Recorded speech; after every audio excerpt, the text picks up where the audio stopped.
દાંતાના પાડલિયા ગામે વનકર્મીઓ પોલીસ અને સ્થાનિકો વચ્ચે થયેલા ઘર્ષણ મુદ્દે દાંતા એસડીએમ કચેરી ખાતે ધરણા પ્રદર્શન યોજાયું, જેમાં કોંગ્રેસના ધારાસભ્ય કાંતિ ખરાડી, જિગ્નેશ મેવાણી તથા સાંસદ જ્ઞાનીબેન ઠાકોર સહિત કોંગ્રેસ કાર્યકરો તથા આદિવાસી સમાજના લોકો જોડાયા। આ ધરણા પ્રદર્શન દરમિયાન કોંગ્રેસના નેતાઓએ આરોપ લગાવ્યો કે આ વિવાદમાં એકતરફી કાર્યવાહી કરીને આદિવાસીઓને પરેશાન કરાઈ રહ્યા છે। કોંગ્રેસ નેતાઓએ ચીમકી આપી કે જો ન્યાય નહીં મળે તો અંબાજી થી ઉમરગામ સુધીનો પટ્ટો હજુ ગરમ થશે। જે ઘર્ષણ થયું, જે હિંસા થઈ, એને સખત શબ્દોમાં વખોડીએ છીએ। ભોગ બનનાર આદિવાસી પોલીસ કર્મી બધા માટે અમારી સંવેદના છે, પણ મૂળ વાત એ છે કે જિલ્લા પોલીસે, જિલ્લા તંત્રે જે પોલીસની વાત સાંભળીને ફરિયાદ લીધી, એ જ પ્રમાણે આદિવાસી સમાજ અને માનનીય કાંતિભાઈ ખરાડીના નિવેદન પ્રમાણેની પણ ફરિયાદ નોંધવી પડે। તમારી ને મારી વચ્ચે ટંટો થાય, તમારા પક્ષથી કંઈક થયું હોય ને મારા પક્ષથી થયું હોય તો ક્રોસ ફરિયાદ થાય એવું કાયદો કહે છે। એ પ્રમાણેની ન્યાયિક કાર્યવાહી કરવામાં નહીં આવે, આદિવાસી સમાજને ન્યાય નહીં મળે તો અંબાજીથી ઉમરગામ સુધીનો પટ્ટો હજુ વધારે ગરમ થશે। કોંગ્રેસ પાર્ટી આદિવાસી સમાજને ન્યાય મળે અને જંગલ જમીનનો અધિકાર મળે એના માટે સંકલ્પબદ્ધ છે। માત્ર આદિવાસીઓ ઉપર જ જે ફરિયાદ દાખલ થઈ છે એને બદલે ક્યાંક ને ક્યાંક એ પોલીસના અધિકારીઓના મારફત એમની દફનકાઈના કારણે જે આદિવાસીઓને નુકસાન થયું છે એમને લગાડ્યું છે, તો એની પેરેલલ જે ફરિયાદ ક્રોસ દાખલ કરવી જોઈએ। એ પણ વહીવટી તંત્રએ, પોલીસ તંત્રએ જે આદિવાસીઓ વતી પણ એની એફઆઈઆર દાખલ કરવી પડે।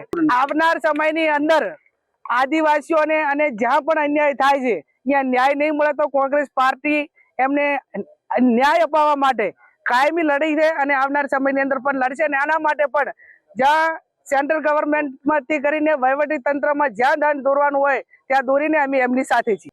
અમે તો હજુ પણ આશા ને અપેક્ષા એ રાખીને બેઠા છીએ કે આદિવાસીઓને સંછેડવાનું બંધ કરે, વહેલીમાં વહેલી તકે ન્યાય જે આપવા જેવો હોય આપી દે, એટલે આ મુદ્દો અહીંયા થોડો ઠંડો પડશે ને કે નહીં ઠંડો પડે એમના મનમાં એવું હોય કે આદિવાસીઓ કાયમી માટે આવેદન પત્ર આપવા માટે ટેવાયેલા હશે, પણ નહીં, એ પણ કરવા માટે તૈયાર નથી।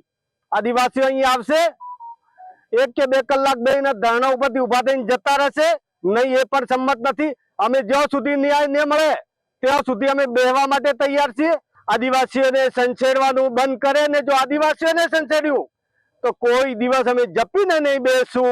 જ્યાં સુધી અમને નિર્ણય ના મળે ત્યાં સુધી અત્યારે ધરણા પર આજે બેઠા છીએ, એમના મનમાં હજુ કહું છું કે આજનો દિવસ બેહીને જતા રહેશે, પણ અમે ધીમે ધીમે ધીમે ધીમે બહાર આવી રહ્યા છીએ ને એમને કહીએ તમે ઠારો, હજુ તમારી ઇજ્જત આબરૂ રહેશે ને કે ભવિષ્યની અંદર ઇજ્જત આબરૂ નહીં રહેશે ને આ તો આજે તો ધરણો છે, ભવિષ્યની અંદર ન્યાય નહીં મળશે તો ઉગ્ર આંદોલન થશે, એની સંપૂર્ણ જવાબદારી સરકારની રહેશે। અમીરગઢ છે, દાંતા છે, પુસીના છે અને હળાદ તાલુકાના જે આદિવાસી લોકો છે કે જે રીતે જોઈ રહ્યા છે તો મોટી સંખ્યામાં આદિવાસી જે દાંતા પ્રાંત કચેરી ખાતે ધરણા માટે પહોંચ્યા છે અને પ્રાંત કચેરીની સામે મોટી સંખ્યામાં જે આદિવાસી લોકો છે જે આપને જોવા મળી રહ્યા છે અને કહી શકાય છે કે જે ઘટના બની છે સમગ્ર ઘટનાને ભારે નિંદાપૂર્વક બનાવી રહ્યા છે અને ક્યાંક ને ક્યાંક આ જે આદિવાસી લોકો છે એ જે એફઆઈઆર દાખલ કરવામાં છે, રાયોટિંગનો ગુનો દાખલ કરવામાં આવ્યો છે, 27 લોકો સાથે નામજોગ ફરિયાદ દાખલ કરવામાં આવી છે, તેને લઈને ભારે આક્રોશ મળી રહ્યો છે। અને ખાસ કરીને આપણી સાથે પણ એક આદિવાસી અગ્રણી છે, આદિવાસી અગ્રણીને આપણે પૂછવા માંગશું